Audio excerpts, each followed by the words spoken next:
in Davos. She is, of course, now the chairperson and founder of the Global Alliance for Global Good, and it is focused on ensuring that we mainstream the idea of bringing more women to participate in the economy, not just in India, but around the world. Lots of partnerships being inked as part of that, and lots of companies on board to take that agenda forward. Smriti Irani, always a pleasure. Many thanks for joining us here on CNBC-TV18. Thank you for having me, and congratulations on your 25 years. Thank you very much. So let's start by talking about year one as far as the alliance is concerned, which was inked right here in 2024 at Davos. What's the year been like? I think it's been very productive from three perspectives. One, our endeavor was not to reduce it to only rhetoric. We, in the last 1 year, converged with 4,500 international delegates on issues of women's health, possibilities of women's enterprise, academia and skill sets. And the fact that 4,500 minds got together globally to see what can be done better, that for us, for year one, was a great victory. We also ensured that we find money for policy advocacy and for research, especially in the areas of health, not only specific to the gender, but for overall, I think, benefit to communities, especially that want affordable health care. We also wanted to make the case for create local evidence in India for the world, which we've managed to do. This year, we take global all our efforts and again start something on a large scale in India, hoping to take it across 56 countries next year. Okay, so let's talk a little bit about what you intend to do using India as the incubator as well as the accelerator. So what should we expect? What is this idea that will be nurtured in India for the world? Well, it's not an idea. It's mostly something which is actionable immediately upon our return from Davos. I always tell people with a sense of melancholy, given that I've spent a fair bit of time here in these snowy mountains, that this is a place where rhetoric gets a lot of money and reality doesn't get that much. So if you want to create opportunity in the real world, you have to be pragmatic enough to understand that for good causes, there comes a time where money runs out. But money never runs out for money. And we are making a business case then for female in enterprise. This year in India, 250 locations. In partnership, of course, with the CII, with the captains of the industry converge. And it is an amalgam of 435,000 businesses in India. Okay. At the same time, I have the privilege of being the strategic advisor and structure the, I think, pathway for the Confederation of All India Small Traders, which is a cohort of 80 million small traders. So to bring the two ends of industry in India together, identified 100,000 female-owned businesses, help them make an agenda for financial institutions that can enhance their credit capacities, help them understand standards that they need to meet so that they can engage deeper in markets around them, or if they're looking at global markets and global supply chain, to understand certifications, standards of products, product design. In some cases, I also want women to understand that their business potential is not limited to that one particular business idea, one particular product, and to see whether they have a life cycle which is going to last, in fact, longer than the product they're selling now. And of course, on the streets of Davos, you hear a lot about AI and AI agents. The honest to God truth is that generative AI and its adaptability in women-owned businesses in India is negligible. So if you want to go to the next step of AI, at least the introduction and adaptability of it in small businesses, the affordability of it, and I think the impact on the balance sheet is something that many in India seek information on. So it's our endeavor that this year we do that in India. Let's do it for our communities first and make an evidence-based case for the world to adopt.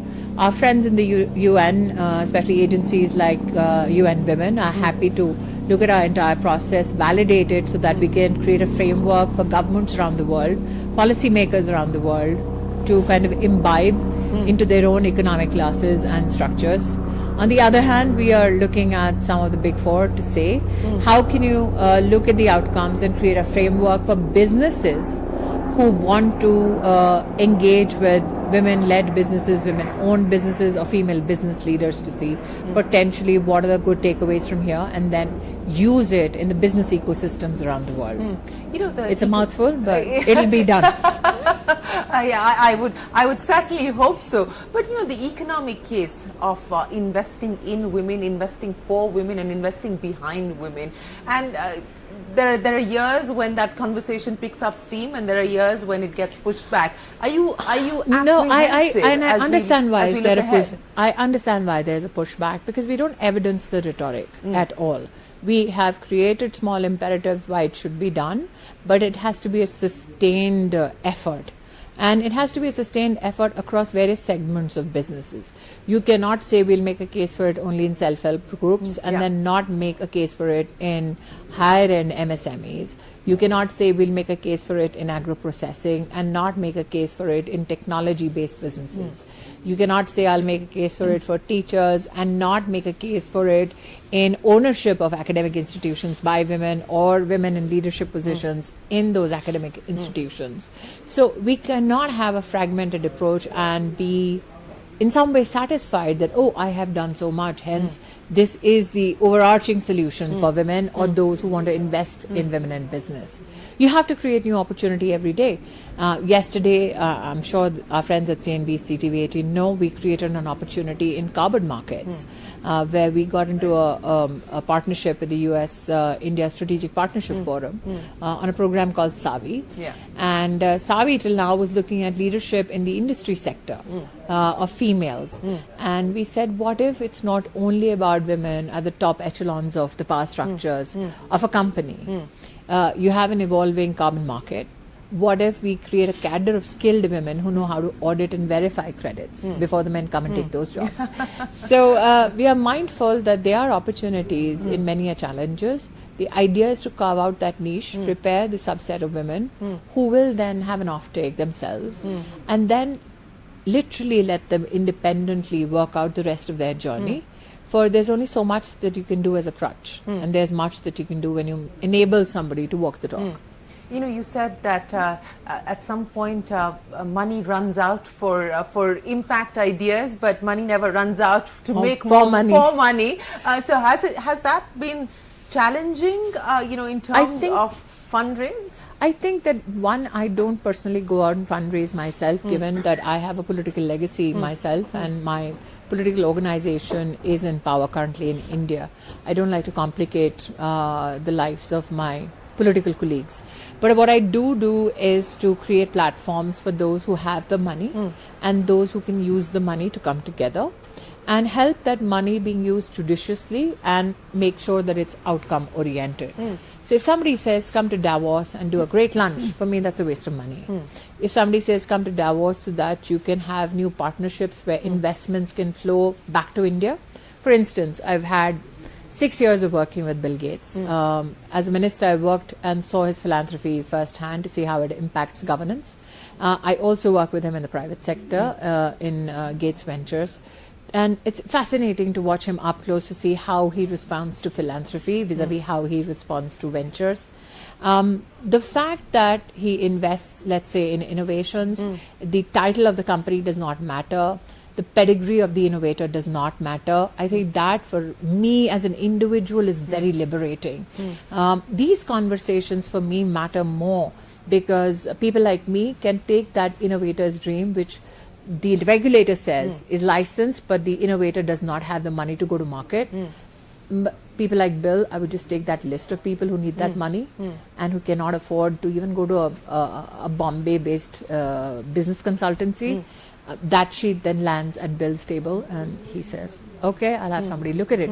Just that opportunity to become that bridge, I think, for people in my country and with the money here at Davos, for me, that I think is why this journey and this place is special for me. So did you hand over a list this time around? You did? I did. I don't know how many of them will get the call. But largely healthcare or? Healthcare. And I think that for me, I'm very proud that people like Gates know that India is the destination for not only innovation, but innovation which is judicious, innovation which makes a global case for itself. I had the privilege of working very closely with him on issues of maternal mortality. And I still remember he walked up and he said, listen, I need to make a PPH drape with WHO standards, but the problem is I need to make it in $1. I said, well, you've come to the right place. India will find you that vendor. I did find a vendor who didn't even have a business turnover of 100 crores, a small chap, and making surgical sutures. And I said, can you do this? And young gun taking over an old business, he said yes. Somewhere in Gujarat, I won't say where. And ended up making the PPH trip with specs which are better than WHO at $1. So now we help him find marketplaces so that this youngster who possibly thought there is no future in that little space, it's as rudimentary as that, but it ends up saving 700,000 lives of young mothers across the globe. So I think the potential of Davos is truly realized when you bring those two worlds together. And what I love about this particular juncture of my life is that these so-called, and I mean, if you meet, obviously you met him, he's very humble, but these so-called great minds do not come with the burden of their egos walking through that conversation. Their intent walks through first and their money walks next. The fact that we in India can provide that outcome with standards which are globally appreciated is something I'm very proud of as an Indian. You know, speaking of coming together, we've got a nice new experiment underway here on the promenade where all of India is housed technically under 2 rooms but actually under 1. I'm saying spread. The more of India you see across the promenades, the better for Indians. But, you know, what's your big takeaway from the conversations that you've had here in Davos? You know what, Shereen, I think that should we limit our presence only to the pavilions that just say India?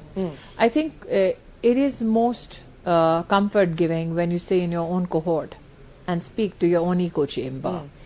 Your true test is when you can take the conversation out of your community and see how much value you can create for your community, financial, social, or for that matter in a policy impact atmosphere. If you can do that, then truly you're doing a great service to India. I believe that many of us celebrate the fact that we speak to each other here in this beautiful locale, or for that matter, come here and do business deals which would have done in Delhi and Mumbai. The true service to India is, can you get to the rooms that Indians are not able to get through to? And especially not the Indians who are in the top 1%. But Indians who are aspirational, who have new businesses, great ideas, but those great ideas don't have money. If you can get to those rooms and if you can create opportunity for fellow Indians there, I think that's then the great service that you do to your country. You know, we're at the start of a new year, 2025. In many ways, the big global change, of course, is President Trump in the White House, and he's going to be speaking later to the World Economic Forum this evening, and I think everyone is the US tentative. Yes, of what he's going to say, but more importantly, who is he going to target? I think we have to be pragmatic. Somebody who is in politics, I understand that when budgets are constrained, when people have genuine concerns about their own families' futures which are at stake. Many call it economic nationalism. But you do recognize that leaders around the globe, no matter what the size of your economy, will not sacrifice the futures of their population at the altar of great PR or at the altar of global good. So in the age of pragmatism and politics, one has to realize that can we find at the crossroads of where we are today an area of convergence where your collaborations are based on trust. So there will be a give some, take some. I am very proud as an Indian that the man at the helm of the job, Prime Minister Modi, knows exactly how to take care of India's interests without being shrill about it. I think everybody need not have all gloves off, dashing to the, to the goals and the wishes that you're very vociferous about.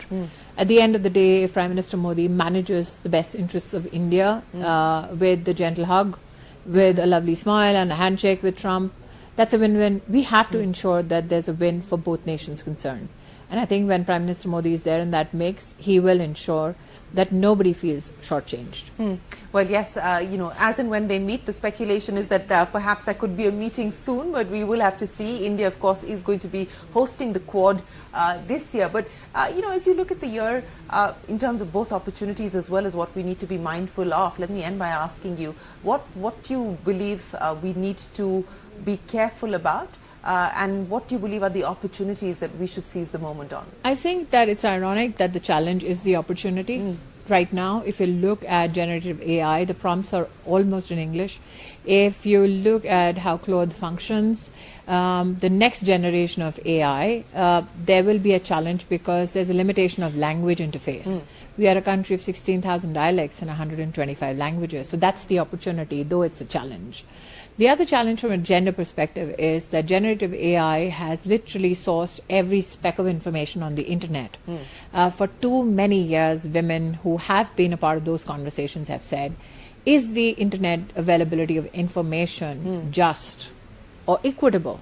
Now imagine a new subset being created on top of generative AI, which says AI agents, which is going to be a disruptor because AI agents are going to disrupt workflows in companies. And who does that workflow? I think so. Companies need to be ready. Some are, some aren't. Smaller businesses need that kind of adaptability atmospheres. And at the same time, research says that 70% of the jobs women hold will be sacrificed again at the altar of automation. So while automation enhances productivity, we also have to be mindful that we are one of the largest consumption markets in the world, but at the same time one of the largest labor forces. So it is going to be a year of balances, as is every year. It is also a year of pragmatism when it comes to the forthcoming budget. And I think as an Indian, I'm proud of the fact that irrespective of the global headwinds, we are still maintaining that positive growth trend. There will be nudges here and there, but that you expect when there are many agents of disruption the world over. We do not live in an isolationist economy.